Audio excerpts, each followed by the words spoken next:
Hello আমার প্রিয় মিষ্টি বন্ধুরা, কেমন আছো তোমরা সবাই? আশা করি সবাই অনেক অনেক ভালো আছো। আর তোমাদের ভালোবাসায় আমিও অনেক ভালো আছি, কারণ তোমরা আমাকে যে পরিমাণে ভালোবাসা দিয়েছো এবং সাপোর্ট দিয়েছো তা আমি কোনোদিনও ভুলতে পারবো না। তাই তোমাদের মজা দেওয়ার জন্য আবারও নতুন একটি গল্প নিয়ে চলে আসলাম তোমাদের মাঝে। গল্পটি শোনার মতো আশা করি তোমাদের দাঁড়িয়ে যাবে এবং তোমরা হাতের কাজ করতে বাধ্য হবে। তোমরা হেডফোন লাগিয়ে বসে যাও। যদি আমার গল্পটি ভালো লেগে থাকে তাহলে আমার চ্যানেলটি সাবস্ক্রাইব করুন। চলুন বন্ধুরা, পুটি শুরু করি। তোর সাহস হলো কি করে কন্ট্রাক্ট পেপার ছিঁড়ে ফেলার? খুব সাহস বেড়ে গিয়েছে তোর, তাই না? দানা গজিয়েছে তোর। কিছু সময়ের ব্যবধানে কাজের মেয়ে থেকে নিজেকে এই বাড়ির মালকিন ভাবতে শুরু করেছিস। তোকে আজ আমি মেঘ ঘুরে সি ফেলব বলে চুলের মুঠি ধরে টানতে টানতে ফুলের সজ্জিত বিছানা থেকে নামিয়ে নিয়ে এলো সদ্যবিবাহিত নববধূকে তার স্বামী নামক নির্দয় ব্যক্তিগো। আহ ভাই লাগছে আমার, মনে হচ্ছে মাথা থেকে সব চুল উপড়ে যাচ্ছে, মাথা ব্যথায় টনটন করছে। প্লিজ চুলের মুঠি ছাড়ুন অঙ্কন ভাই, খুব কষ্ট হচ্ছে আমার, দম বন্ধ হয়ে আসছে। বিশ্বাস করুন আমি কোনো পেপার ছিনি, আমি তো জানি ও না আমাদের কন্ট্রাক্ট ম্যারেজ হয়েছে। গত রাতে আপনি যখন আমার হাতে পেপার ধরিয়ে দিয়ে বলেছিলেন ঝটপট সাইন করে দিতে, ব্যাস আমি কিছু না পড়েই সাইন করে দিয়েছিলাম। তবে এখন বুঝেছি সেই পেপারটা কোনো সাধারণ পেপার ছিল না, ছিল আমাদের বিয়ের কন্ট্রাক্ট পেপার, যেইখানে আমাদের সম্পর্কটাই একটা চুক্তির সম্পর্ক, ভিত্তিহীন শুধুমাত্র কাগজের একটা সম্পর্ক টিকিয়ে রাখার জন্য। আমি কেন কন্ট্রাক্ট পেপার ছিঁড়ে ফেলার দুঃসাহস দেখাতে যাব? দাদিমা যখন আমাকে আপনার রুমে নিয়ে আসে তখন বাবাকে আপনার রুম থেকে বের হতে দেখেছি আমি। তুই ঠিক কি মিন করছিস? অজান্তা তুই বলতে চাইছিস ড্যাড এই কাজ করেছে? দোহায় আপনার বিশ্বাস করুন আমার কথা, আমি সত্যিই কিছু করিনি। কে একদম চুপ, আর একটা কথা বলবি তো একদম গুলি করে মাথার খুলি উড়িয়ে দিব। অঙ্কন চৌধুরীর বউ হওয়ার খুব শখ ছিল তোর, তাই না? তুই কি ভেবেছিলি একটা কাগজে নিজের নাম লিখে আর তিন কবুল বললেই তুই এই বাড়ির কাজের মেয়ে থেকে বাড়ির বউ হয়ে যাবি? মম ড্যাড সুইট হার্টের মতো আমার উপর ও নিজের রাজত্ব দায়ের করতে পারবি? তোর এই আশা কখনো পূরণ হবে না। অজান্তা ভুলে যাস না তুই এই বাড়ির কাজের মেয়ে, আর সারা জীবন কাজের মেয়ে হয়েই থাকবি। তোর মতো নর্দমার কীট অঙ্কন চৌধুরীর পায়ের তলায় থাকার যোগ্য বুকে নয়। না জানি কার না কার পাপের ফসল মম ড্যাড আমাদের বাসায় এনে রেখেছে যেন এটা কোনো আশ্রয় কেন্দ্র। ইস নেমপ্লেটে চৌধুরী মঞ্জিল না লিখে আশ্রয় মঞ্জিল লিখে দিলে বেশ ভালো হতো। এতে তোর মতো হাজারো অজান্তা নামহীন পরিচয়হীন বাবামা ছাড়া মেয়েগুলো এখানে আশ্রয় নিতে পারত। ড্যাড শুধুমাত্র তোকে আশ্রয় দিয়ে ক্ষান্ত হয়নি, এখন আবার আমার ঘাটে ও ঝুলি দিয়েছে। আপনি আমাকে যা ইচ্ছা হয় বলুন মাগরুখিন কাকটুখেন, আমি কিছু বলবো না, কিন্তু আমার বাবামা সম্পর্কে কোনো বাজে কথা বললে আমি কিন্তু আপনাকে ছেড়ে কথা বলবো না। অঙ্কন ভাই অজান্তার কথা শুনে অঙ্কন ক্ষিপ্ত হয়ে এসে অজান্তার গাল চেপে ধরে বলল, ওহ রিয়েলি তুই সিআইডি অফিসার অঙ্কন চৌধুরীকে থ্রেট করছিস, যার নাম শুনে শহরের অলিগলিতে থাকা প্রত্যেকটা ক্রিমিনাল ভয়ে কেঁপে উঠে, তুই তাকে ভয় দেখাচ্ছিস? ওহ শিট, আমার তো প্যান্ট ভিজে গেছে। অজান্তা তোর থ্রেট শুনে কি? অঙ্কন এমনভাবে অজান্তার গাল চেপে ধরেছে যেন মনে হচ্ছে চোয়াল ভেঙে যাচ্ছে। অজান্তা কোনো মতো অঙ্কনকে ছাড়িয়ে অশ্রুভেজা নয়নে বল, হ্যাঁ স্বীকার করছি আমি অজান্তা, আমার কোনো পরিচয় জানা নেই, কিন্তু আমিও কোনো বাবা মায়ের সন্তান, তাই কথায় কথায় আমার পরিচয় নিয়ে প্রশ্ন তুলবেন না। অঙ্কন ভাই আমি সত্যিই আপনার মতো একজন সৎ ন্যায়বান সিআইডি অফিসার, যাকে এই তরুণ প্রজন্মের ছেলেমেয়েরা নিজেদের আইডল মনে করে, তার মতো একজন হতে চায় যাকে নিয়ে প্রেস মিডিয়ার লোকেদের গঞ্জনার শেষ নেই। অত্যন্ত তার মুখ থেকে এমন কুরুচিপূর্ণ কথা কখনো আশা করিনি। তারা হয়তো জানে না তারা যাকে নিজেদের আইডল মনে করে সে সবার সামনে যতটা ভালো মানুষ ঠিক ততটাই নোংরা, কুৎসিত, অহংকারে জর্জরিত তার ভেতরটাই। বাহ তোর দেখি খুব উন্নতি হয়েছে অজান্তা যে কন চৌধুরীকে দেখলে ক্রিমিনালদের মতো তোর ও কাপাকাপি শুরু হয়ে যায়। এতগুলো বছর আমাদের বাড়িতে থাকার পরও যার সম্মুখে দাঁড়িয়ে কথা বলতে পারি, আর আজ তুই তার চোখে চোখ রেখে কথা বলছিস? Really I can't believe this. নাকি তুই নিজেকে আমার বউ ভাবতে শুরু করেছিস? বামন হয়ে চাঁদে হাত দেওয়ার স্বাদ থাকলে ও সাধ্য নেই আমার বর বাবা রাস্তা থেকে তুলে এনে আমাকে নতুন একটা জীবন দিয়েছে, ফ্রিতে খাচ্ছি থাকছি পড়ছি, এটাই অনেক, আর কোনো চাওয়া নেই আমার। গুলাই সিরিয়াসলি তোর সত্যি আর কোনো চাওয়া নেই? তাহলে উতেম উতে আমার রুমে কেন এসেছিস তুই?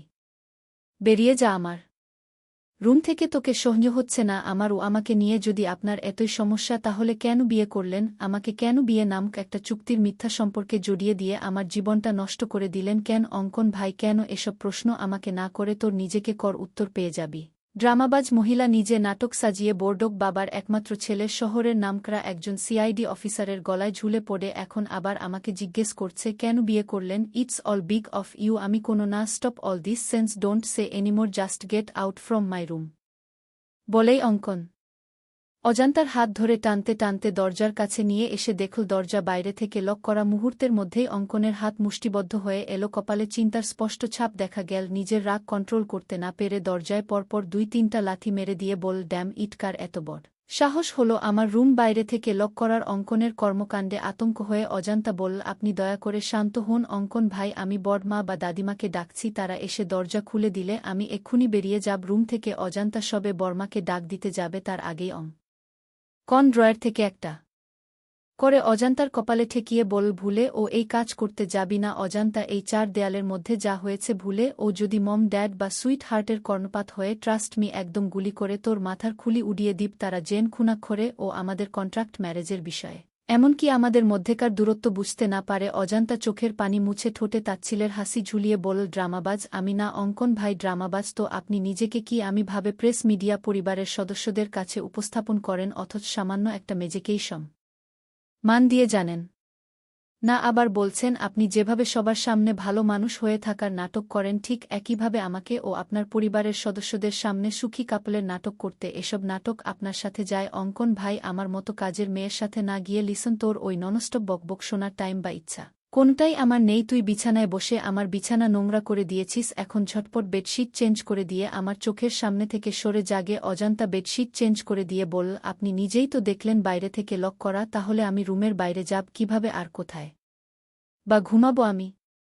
নান অফ মাই বিজনেস বলে অঙ্কন লাইট অফ করে শুয়ে পড়ল। অজান্তা কি করবে বুঝতে না পেরে ঠাই সেখানে দাঁড়িয়ে রইল। আমার ঠোঁটের হাসি নিমিষে মিলিয়ে গেল যখন অপূর্ব বলে উঠল, ডাক্তার আমি এখন বাচ্চা চাই না, আপনি এবজেশনের ব্যবস্থা করুন। এ কি বলছেন আপনি ডাক্তার জি, আমি বাচ্চা এখন চাই না অপূর্ব, কিন্তু আমি চাই আমি। আচ্ছা আপনারা দুজনই ভাবুন আপনারা কি করতে চান, তারপর একটা সিদ্ধান্ত নিন। আমি আসি ডাক্তার। শোনো অর্ণা, যেখানে আমাদের সম্পর্কেরই কোনো ঠিক নেই সেখানে এই বাচ্চাকে কিভাবে আমরা এই দুনিয়ায় আনি? আমি আমার সন্তানকে পৃথিবীর আলো দেখাবো আমি।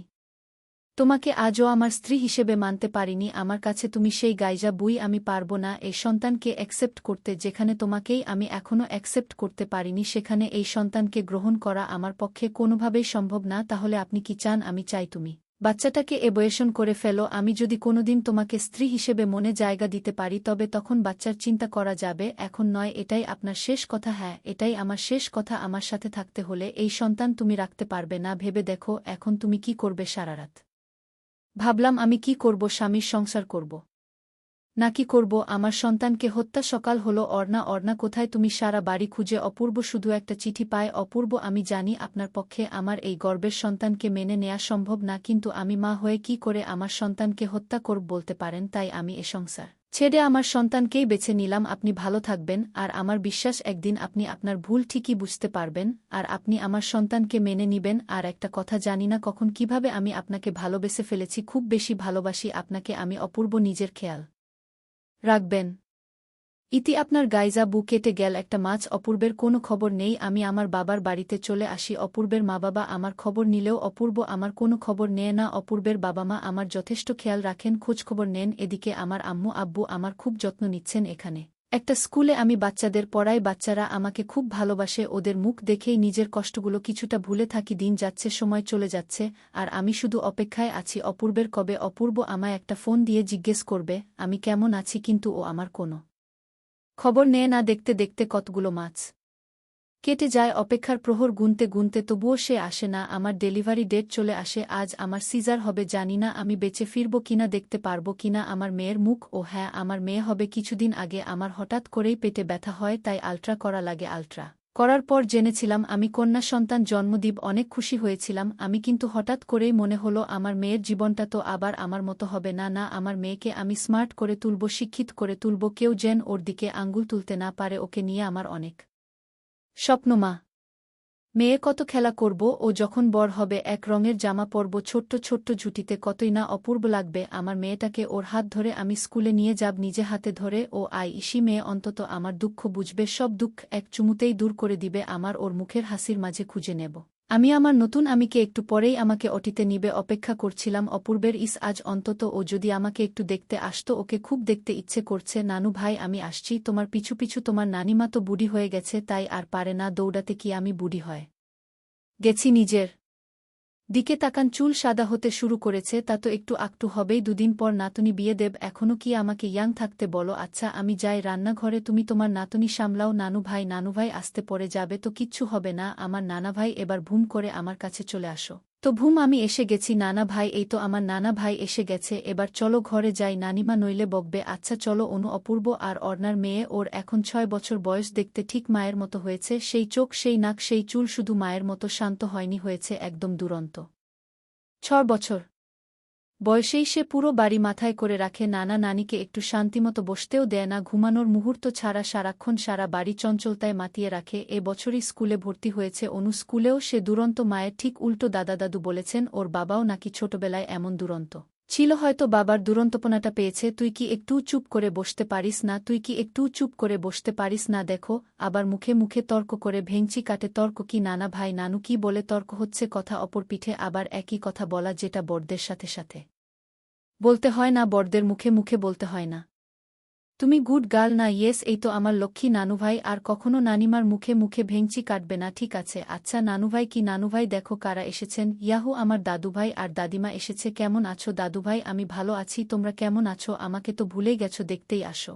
না না দাদুমনি, ভুলিনি, তোমার দাদাভাই একটু অসুস্থ ছিলেন তাই আসতে পারিনি। দাদা দাদুকে তোমার লেখা দেখাও নানু ভাই, এই দেখো দাদাভাই, এই দেখো দাদুভাই, আমি লিখেছি। বাহ, আমার দাদুমনি কত সুন্দর করে লিখেছে, আমি কিন্তু পড়তেও পারি, পরে শোনাও তো একটু। বিখিত বাহি অনেক সুন দর হয়েছে। এই দেখো আমরা তোমার জন্য স্কুল ব্যাগ আর কত কিছু নিয়ে এসেছি। থ্যাংক ইউ অনু, খুব জ্বালায় আপনাদের তাই না? আরে না, ও আছে বলেই আমরা ভালো আছি, ওর মুখ দেখেই তো বেঁচে আছি। তারপর বলুন আপনারা কেমন আছেন? এই তো ভালো আছি। অপূর্ব কেমন আছে? অপূর্ব হ্যাঁ আছে ভালোই। অপূর্ব অর্ণাকে মেনে নিতে পারেনি, আর ওর কখনোই মনে হয়নি অর্ণনা ওর যোগ্য। ওর ডেলিভারির দিন অপূর্ব এসে পৌঁছায়নি। অপূর্ব ওর অফিসের মালিকের মেয়েকে বিয়ে করে নিয়েছে, খুব ভালো আছে ওরা। অপূর্বের বুমনা দেখতে খুবই সুন্দরী, স্মার্ট, স্টাইলিশ, অপূর্বের যেমনটা পছন্দ। অপূর্বের বুটপস আর প্লাজো পরে যা অপূর্বের খুবই পছন্দ। অর্ণা তো ছিল গাইজা বু, যে কিনা সারাক্ষণ শাড়ি পরেই থাকত, খোপায় ফুল, এমনটা কোনো ছেলেরই বা পছন্দ হতে পারে? আর মনার চুল কি সুন্দর স্ট্রেট করা, কালার করা, দেখলেই শান্তি। মনা স্টাইলিশ হলেও ওর মনটা ভালো, কখনোই কোনো মানুষকে ও ছোট করে দেখে না।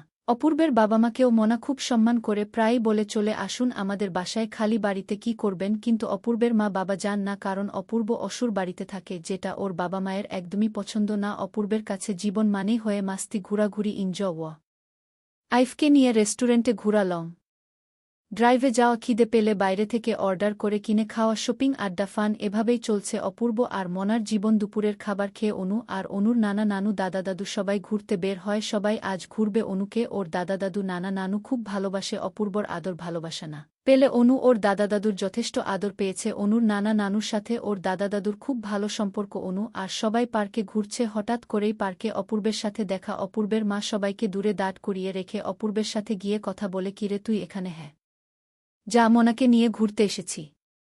তুমিও ঘুরতে এসেছ? হ্যাঁ। তোর বাবা আর অর্ণার মা বাবার সাথে কিছু খাবে না? বোমাকে নিয়ে একদিন সময় বাসায় আসিস। আচ্ছা আসবো, তোমরাও এসো। মনা এখনো আসছে না কেন? আরে মা আপনি এখানে কেমন আছেন? এই তো মা ভালো আছি, তুমি কেমন আছো? এই তো আলহামদুলিল্লাহ। এত দেরি হলো কেন আর বলো না? আমিও আইসক্রিম কিনতে গেছি, আর একটা পিচ্চি মেয়েও আইসক্রিম কিনতে গেছে। কত যে কিউট মেয়েটা। আমি আমাকে আইসক্রিম তাড়াতাড়ি দিতে বলেছি বলে আমাকে বলে কি তুমি তো বড়, তুমি আবার আইসক্রিমও খাও? মেয়েটাকে দেখেই কোলে তুলে নিলাম, ওর সাথে কথা বললাম একটু, তাই দেরি হয়ে গেল। ও আচ্ছা বৌমা, আমি তাহলে আসি, তোমার বাবা ওইদিকে অপেক্ষা করছে, বাসায় এসো, একদিন সময় করে অপূর্বকে নিয়ে আসব। মা আপনিও বাবাকে নিয়ে আসবেন। আচ্ছা আসি। দাদুভাই দাদুভাই কোথায় গিয়েছিলে তুমি? তুমি জানো আমি আর নানি মা তোমাকে রেখে এখন আইসক্রিম খেয়ে নিয়েছি, একা একাই খেলে আমি রাগ করেছি, একা একা খাইনি তো, নানি মাকেও দিয়েছি। হিহি তোমার দাদাভাই আর নানা ভাই কোথায়? উনারা একটু ওইদিকে হাঁটছেন। আমি আর নানিমা আইসক্রিম কিনতে গিয়েছিলাম। ওই তো তোমার নানা ভাই আর দাদাভাই, চলো যাই। তারপর তারা সবাই মিলে ঘুরে বাসায় চলে যান। অনুর দাদা দাদু ওখান থেকেই